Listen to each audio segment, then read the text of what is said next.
Good evening. I am Bridget Buckner, First Vice President of the Suffolk Alumni Chapter of Delta Sigma Theta Sorority Incorporated, and I bring you greetings on behalf of Belinda S. Pitts, the Chapter President. Welcome to Wealth Management Wednesdays. This is the third and final installment of our three-part series. The first two parts were dedicated to estate planning with Mr. Ray Henderson and retirement planning with Danica Royster of First Genesis. Be sure to watch or rewatch them on our Facebook, YouTube, or Twitter accounts, and share the links with your family and friends. The feedback we received from those first two sessions has been, we simply need more education about planning our financial futures. So thank you for presenting these webinars.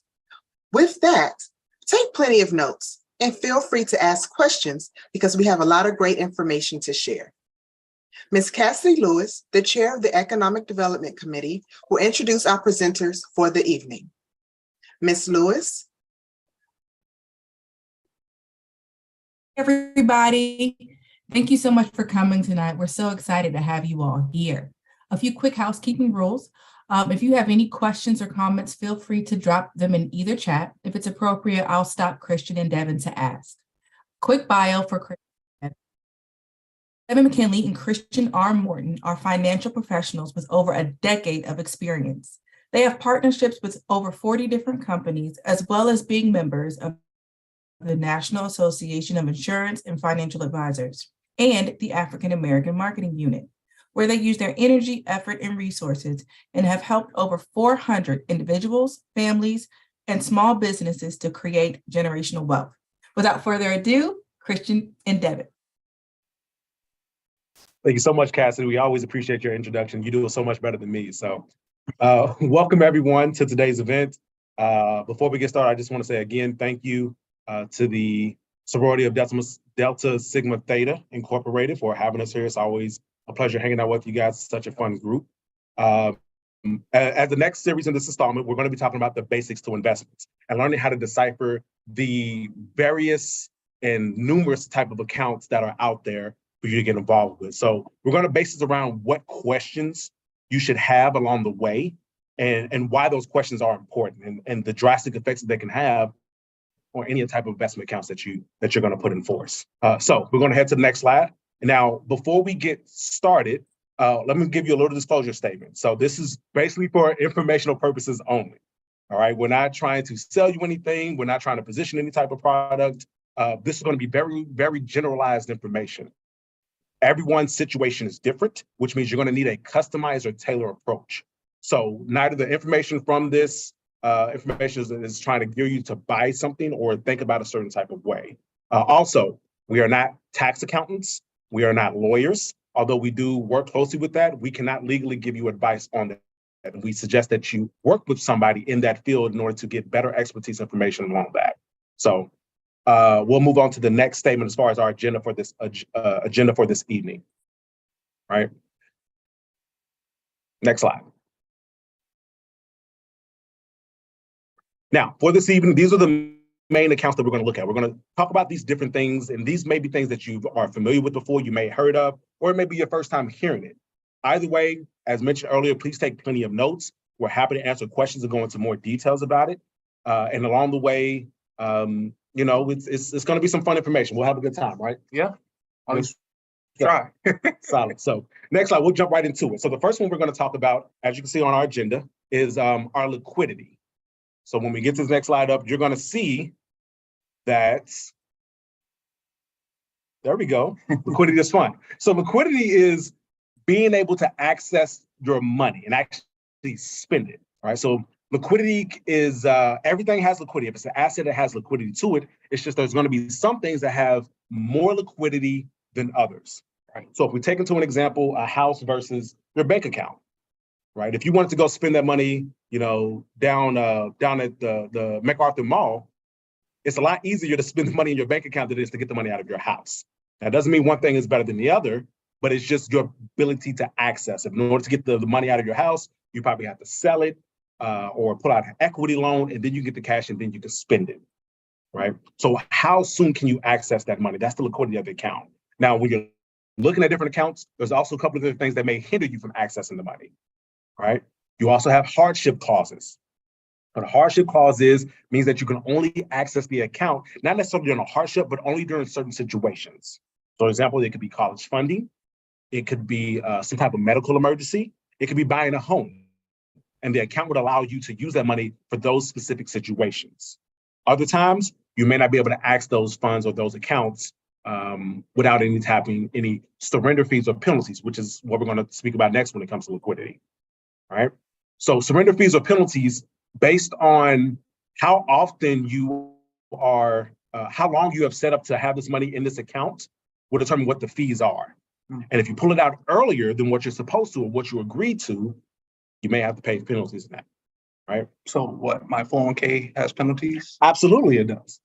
And you'll see that. So if you ever pulled out money from a 401k before, you'll see that there's probably penalties and loans for doing that because you're not allowed to access that money until you're 59 and a half years old, pretty much 60.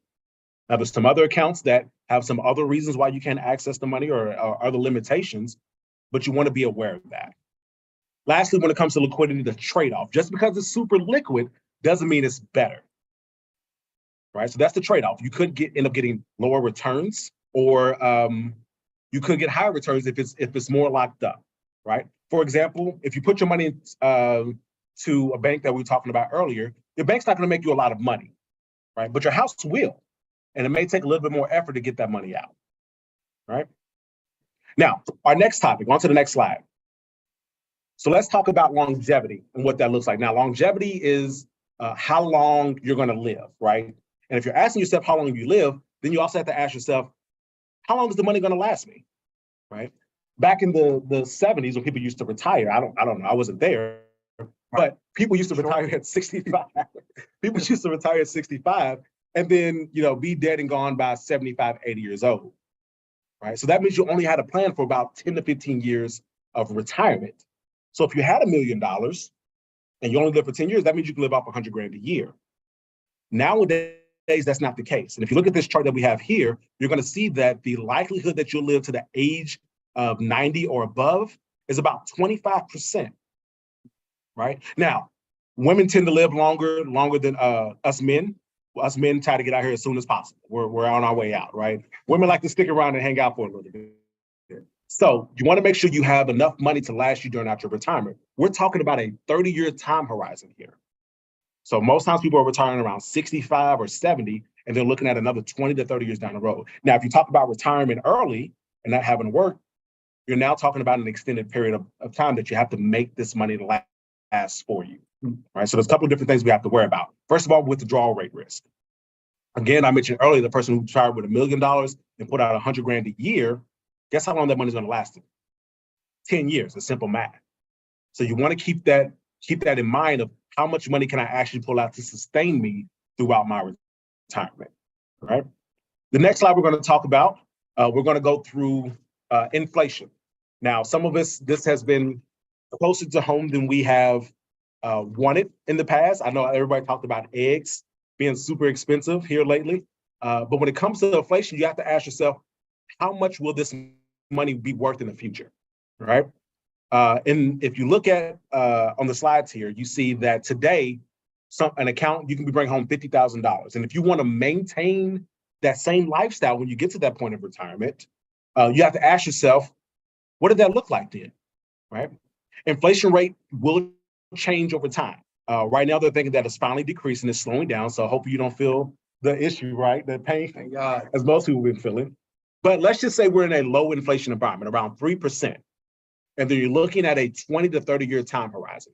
So looking at this chart, you're going to see that $50,000 today in a 3% inflation market in 30 years is the equivalent of $121,000 in the future, right? That means your money, your spending power has decreased. You're doing less with that money. And when we get to that point of retirement or in that later in life, that's not something you want how to deal with, right? You still want to have the Netflix and the Disney Plus premiums that you want to afford, when they finally raise the prices and you're like, now I can't afford $50 a month for Netflix, right? I got to get out of here, right? Yeah. It's not for me. It's not in the plans. So something you want to take into consideration is, what will my money look like in the future and how much will it be worth? Because things always cost more.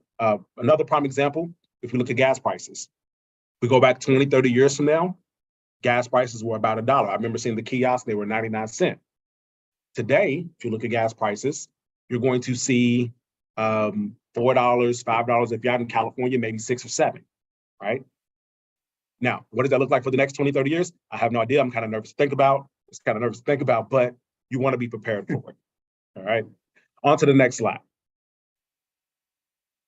All right. So we know it's not about how much money you make, it's how much you keep. All right. Because there's one person everybody's did life with, and nobody really takes this into consideration when it comes to investments. Who is that person? Good old Uncle Sam, right? Good old Uncle Sam, right? So when investing, we need to figure out what's the most tax efficient way to invest my money so I'm not getting taxed so heavy. So there's 3 different ways your money can be taxed. One, you see in the buckets, there's tax now, tax later on, and tax now. Ideally, Uncle Sam sat right next to you, just like me, right next to you. How would you want your money to be taxed? I'd rather not be taxed at all. It's Right. my money, and I want it now. Ideally, right? So let's go into some of the different things we see on a normal basis when it comes to taxes. All right, so when you're taxed now, those accounts are CDs, brokerage accounts, so like a random acorn account, you open up in 2020, and then in tax later, those are more your 401ks, traditional IRAs, TSPs. Everybody usually has those, right? So great. You go and put the money in the account. I have to pay taxes later on. I have to pay taxes now, but I have to pay it later on, right? Now on the tax-free side, you got a 770 account, a Roth IRA, municipal money, all right? So let's go into the rates that we see here. 1970 was at 70% that your income tax, that's how much you want to get taxed that year, right? It's a lot of money. So now it's going down, it's dipping down like the market, right? So we see in 2022, because I cannot see that right now, we see it's at about 30%, right? So we just saw in the news, for those of us in the news, that the United States just messed up and had an accounting error and just had to give $6.2 billion to Ukraine, right? So how do you want to recoup that money? They're going to tax us, right? Yes, you. All right. So ideally, where do we see tax rates going in the future? No question. I don't know. Might be going up, most likely. There's a lot of different factors. So when you're investing your money, this is the last thing you need to worry about, and especially something to consider when you're 65, chilling, watching Netflix and Disney Plus. It's the last thing you need to be worried about is taxes. So next slide. You using my Disney Plus account? Maybe. All right, next we're going to talk about volatility. And when we talk about volatility, we're mostly focused on the risk of that investment account that you're looking into. So what is the risk that comes along with that account? Well, there's a risk and then there's also a reward. The higher the risk, the higher the reward, and vice versa, right? So for prime example, if you put your money in a mattress, there's no risk at all with that besides like the house burning down or something like that. But the money's safe. You know where to get it. You can go get it. Maybe the kids come in there and steal some money for a candy or something like that. But overall, you don't have to concern yourself with it. Now, at the same time, that money is not working for you. There's no reward in having your money in a mattress, right? So there's low risk, low reward. On the other side of the spectrum, you can take that same money in the mattress, go down to Portsmouth at the casino that just opened up and put all your money on black, right? And there's a 50% chance that you will double your money and 50% chance that you'll lose everything. That is a high risk situation. So you have to decide what type of risk tolerance are you willing to have. At the same time, there's also a sequence of return risk. Now, what that looks like and what that means is for those who have losses in the market early on will eventually have lower returns than those who have market losses later on. All right. I know, right? I had to take my time to say it. So here we go. So looking at this portfolio options, if you look at the first year, no, do we got a question? Oh, snap, we got questions. Hold that thought. I like that question. They're asking us that, so we'll come back to that. Yep. So looking at year one, it says portfolio one, this person was getting an average return of 10% every single year. Then they end up having a loss in year 9 and then another 10% term later on. That is your average return of 7% a year. Portfolio 2, the numbers are flipped. So early on, they had a loss of about 20%, and then 10% every single year, and they also average a 7% return over time. Now, if you look at the graph, you see that the orange is the one who had the loss early on. They have roughly $27,000 after that 10-year mark. Mm-hmm. And the blue, right, I know, right? I don't know what they're going to do with that. They get a new car, maybe? But the blue track is going to have great returns early on and then have a dip at the end of that time.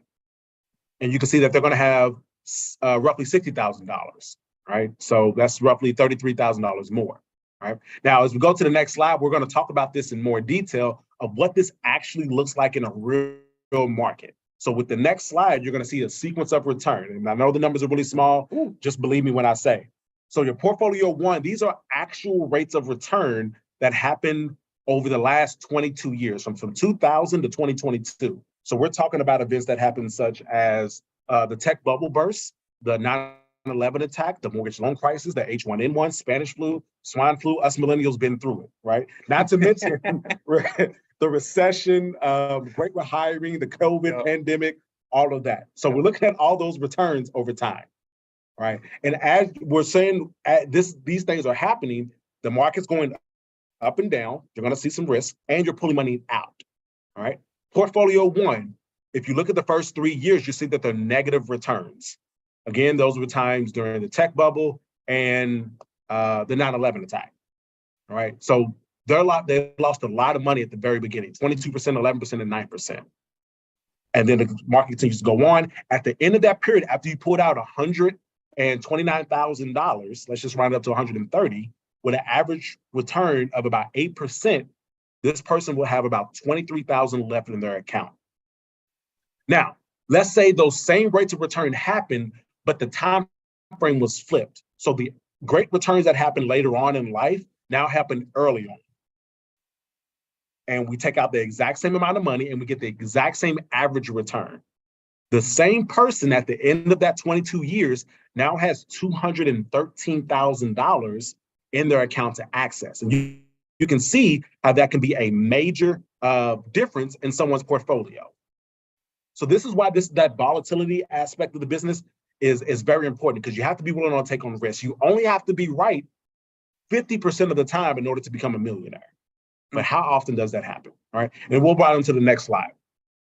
And this will answer your question as well. Right. So timing in market versus timing. So just like the question from YouTube just came up, is the question that we get a lot. When's the best time to start investing? As early as humanly possible, right? So let's put it like this. This is me putting in $6,500 on a yearly basis, and this is the old guy here putting in, you heard me, $6,500 on a yearly basis. All right. So I stopped contributing after age 35, but he starts at age 35 and stops at age 65. Now we look at the total. I have 65,000 in my account and he has 195. Mm-hmm. You would think, with all the account balance, that he would have more. No, I actually have $1 million and he has 795. Mm-hmm. And the reason why is that if the earlier years, that the 65,000 had got the compound over a period of time, where he started later on in his life, and now he didn't get that time in the market to compound. So you put in $65,000 over the course of 10 years. Mm-hmm. I put in $195,000 over the course of 30 years. Correct. But because you started sooner than me, you're going to have $200,000 more than I do. Correct. I think fair. Right. Next time I'm gonna be the early guy. Right. You be the late one. So the best time is for anything as early as humanly possible. All right. And next slide. So with this next piece, it's called technology, but it includes a couple of different things. Do you know what that first thing is on the left? Mm-hmm. Have you seen that? You know the cassette player is? Some prehistoric stuff going on. We're going to talk about old people stuff. But let's talk about technology. And this, like I said this earlier, this includes a couple of different things. So when we come to your investments, you want to take into consideration what technology could do to that account, right? If you look over the last 20 years, or even with this picture, right, you see people going from the cassette to the Walkman to the iPod to now we have streaming services and everything above. Yeah. You want to consider what that could do to your account, especially depending on what industry you're in, right? If we go back to the 20s and 30s, the horse and the buggy was the thing to invest in until Ford came out and was like, you know what, we got this new thing called an engine. Okay. And that just put the horse and buggy to shame. Right. And now that market said, bloop. And everyone who invested in the horse and buggies had a hard time. It wasn't fun. Right. Right. So we want to take that into consideration of what the future can do. We just had AI introduced and it's ravaging everything. If you use the chat GPT to turn in homework or paperwork, whatever the case may be, it's creating a world of a difference. So we want to keep that in mind.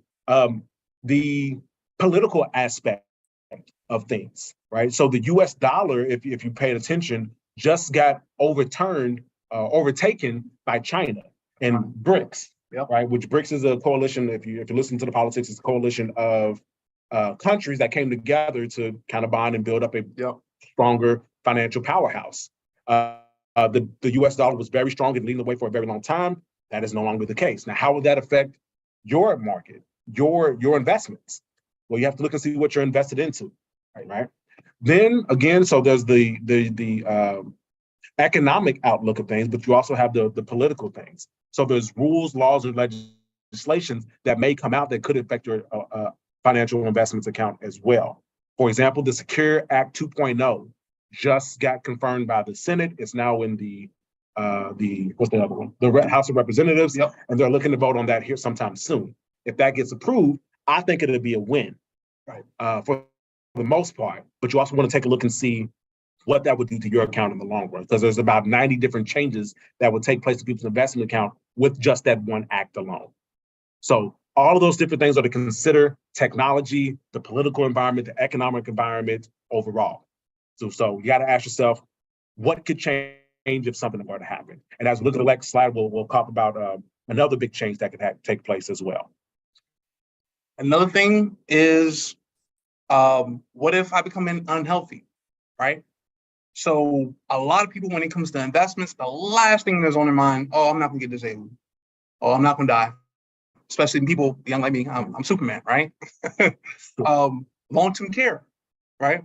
So to break that down a little bit further, long-term care is when you need to be taken care of either at a nursing home or home health care or assisted living facility, and a nursing staff, whether that be a practitioner or doctor, will come to you, and that will either come out your long-term care insurance or your investments. So ideally, Christian, if you had to decide if you had needed a long-term care need, would you rather come out your hard-earned money that you invested and compounded over a period of time, or would you rather come out your long-term care insurance? Yeah, I don't want to pay for that. I'd rather come out of long-term care insurance. No brainer. All right. So let's put this in perspective. All right. So say if you accumulated $500,000 in your 401k, $200,000 in another investment at your own leisure. I'm doing good. Right. I know. You took my strategy. You're investing early, right? Right. So you got life insurance, you got disability, right? But the long-term care, you was like, nah, Devin, I don't need that, right? So now you're 65 and now you cannot bathe. You can't bathe yourself without any assistance or change your clothes without any assistance. So now you have to pay for long-term care insurance or that staff, which is on average on an annual basis, $48,000. So now you don't have the insurance. So where's that money coming from? Your investments. So it might sound cool, but let's say after 3 years or 4 years, now you don't need that long-term care person to take care of you no more. Mm. So now you only have about 500,000 left, minus that 200,000. Mm. So now you've liquidated a lot of your stuff. I know he's having a heart attack over here. You're liquidating a lot of your position that you have in your investment because you didn't plan for what if these situations, right? And one other thing I do want to point out, the life insurance, we're all going to die one day. It's an uncomfortable topic. We all got to go. Right. But do you have a plan for it? Disability. 1 in 4 people are going to need going to have a disability. Long-term care. 2 out of 5 people in the United States. And this is numbers you can look up on Google, Bing, I don't know what you use, but this is stuff, Bing, right? This is stuff you can look up. This is public knowledge. So the question is, do you have a plan for this? If I need health care in these different areas, right? Next slide. Right? So now, when it comes to investing your money, the company's got to eat too, unfortunately, right? You can't have cake and eat it too, right? So there are 4 different ways that investment companies make their money, right? So go through the 4 of them. A front load. What that means is when you invest your money, the company is going to say in the front end, my gosh, all right, that I'm going to take a piece of that pie, right? So every time you invest new money, they're going to take a piece of what you invest, all right? Now, a back load is when you don't have a front load charge when you're investing your money, but when you go to take out your money, you will receive a charge, all right? And a no load fund is basically, well, first of all, let's point something out. Front load, back load, you see the different charges. No load, it might seem like you don't have any charges, but you do. It's a trick, all right? So it's a thing called 12B1 fees. So the companies will charge you a fee for marketing fees to get their funds out, right? So mortality and morbidity is when they're charging your fees on how long you will live, and morbidity is the likelihood of you becoming disabled, right? So those are 4 different ways that companies make their money. So where you can find on what type of investment you're doing, whether that be a brokerage account, a stock, whatever it is, it's a thing called a prospectus, right? And you can get a summary of this, whether that be from a financial planner or something online. You can Google the fund that you're trying to invest in, and then you can look up the different charges that they would charge for that account. So it's probably that thing they send me every quarter, and it's like this thick sheet, and I just throw it away and I don't look at it. Correct. Gotcha. So it has all the legal information in there. So now you come back, hey, what are they charging me on this account? I put $500, but only have $400 in this account. Just because they can have that. So does my 401k also have fees? Yes. What about a 403b? 403b can't have fees. Yes, it does. Every investment account has a fee. You just got to figure out what's the best one for you. So when you're investing towards retirement or whatever that goal is, look at the different fees that they have. And now going to the next slide, if you want to take a screenshot or a picture of this, there's the different things that we went across. So most people don't plan to fail, they fail to plan. I like that statement.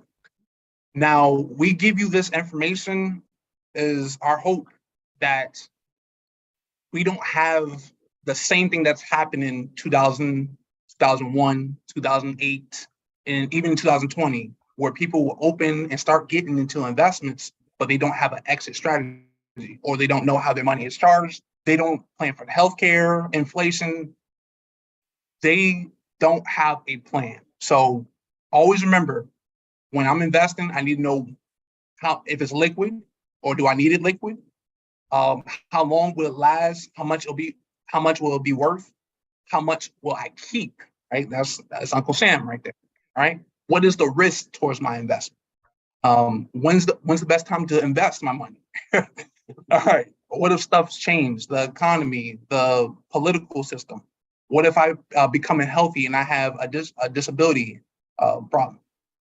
Or how much will it cost, the fees? So that's when you're investing money, make sure you have all that ready. And now when you go investing your different goals, whether that be retirement or for a loved one or kid, now you know you have a plan and you can go forward in confidence. Absolutely. Right?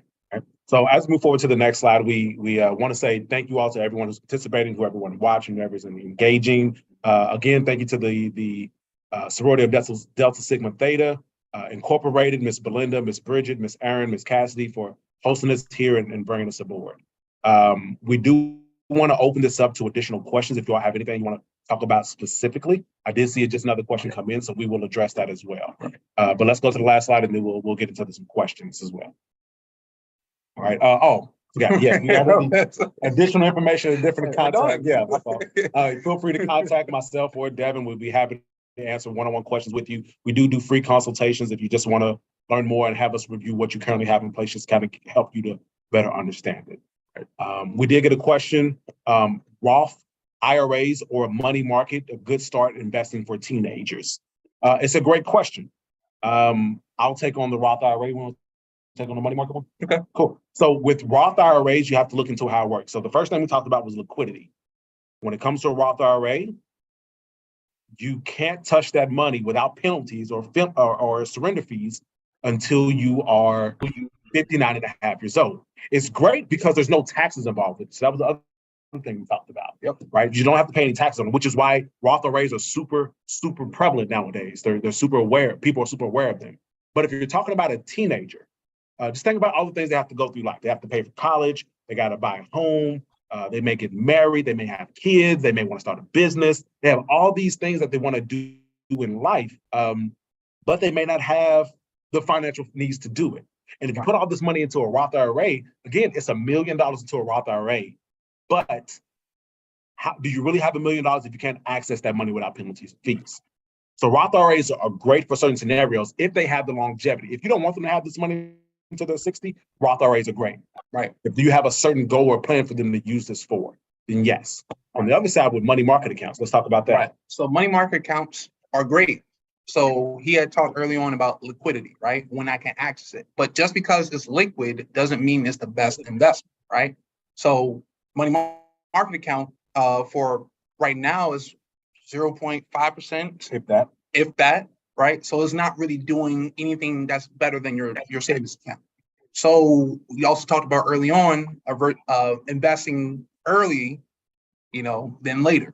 So money market is great if you need to park your money while you're out there exploring the money, trying to figure out what's the best possible option.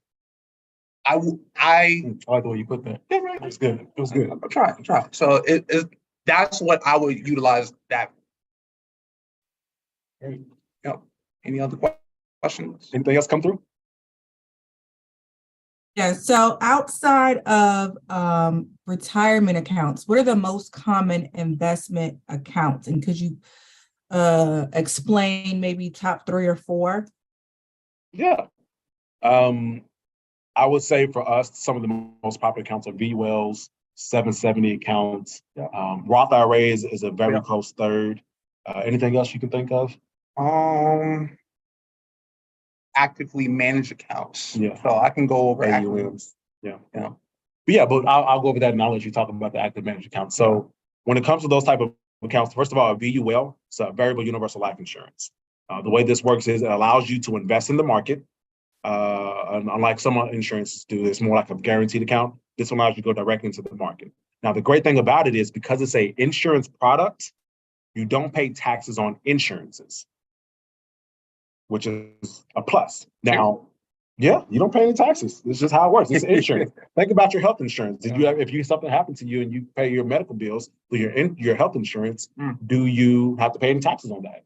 No, absolutely. What about your property and casualty insurance? If your car get into a car accident, the company pays you out. Does the government be like, oh, well, you got into a car accident, I need my money?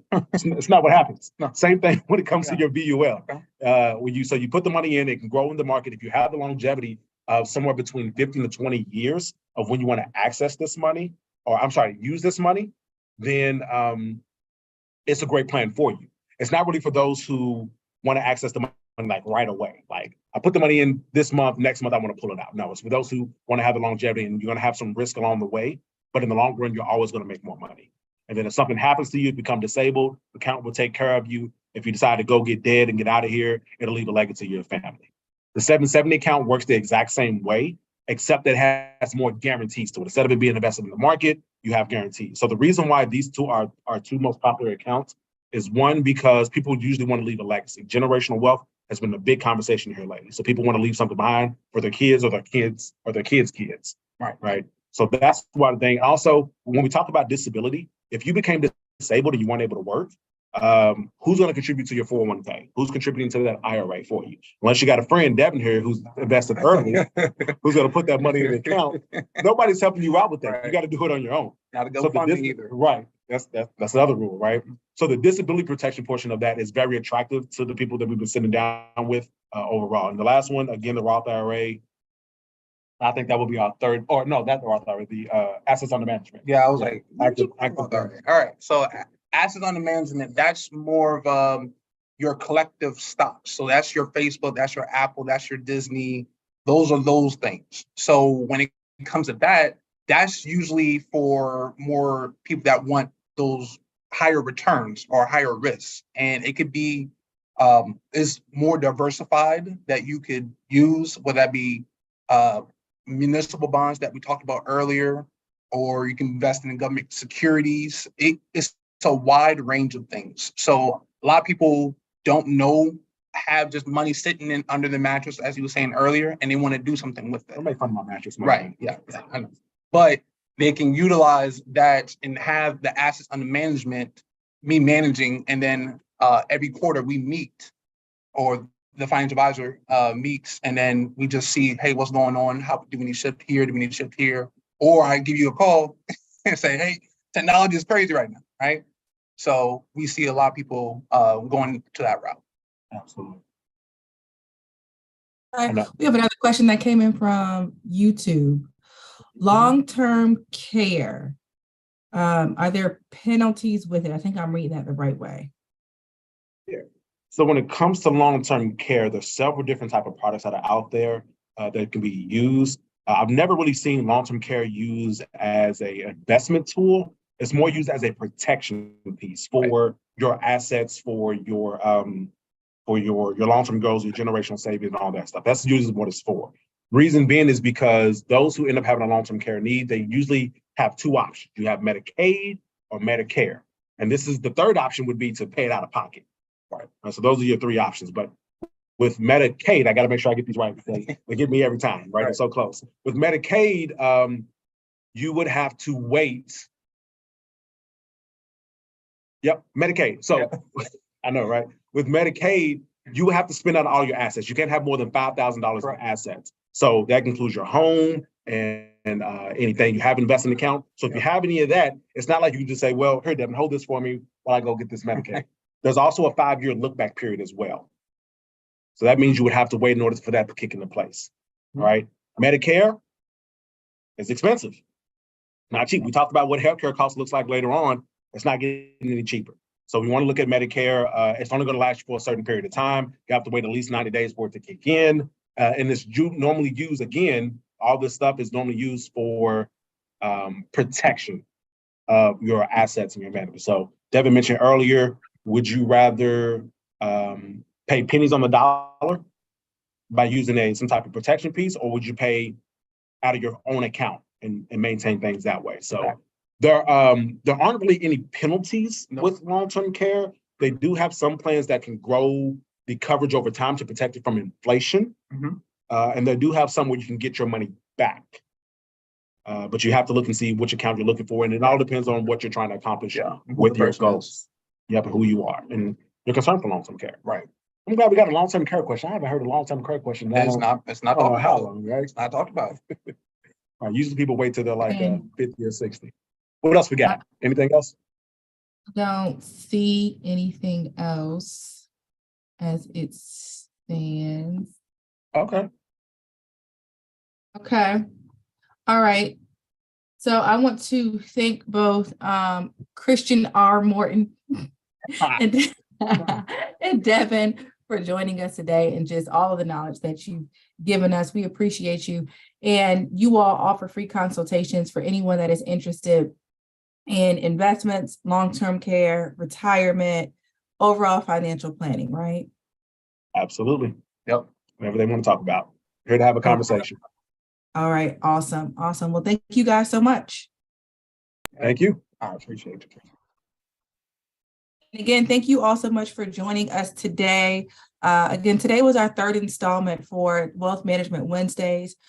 which is our financial series. Our first one was Estate Planning Basics with Mr. Ray Henderson. Our second one was Retirement Planning with Ms. Danica Royster. And again, today was Investment Basics with Christian Morton and Devin McKinley. You can watch the replay of all three of these on either our Facebook page or our YouTube page. Please make sure to do so.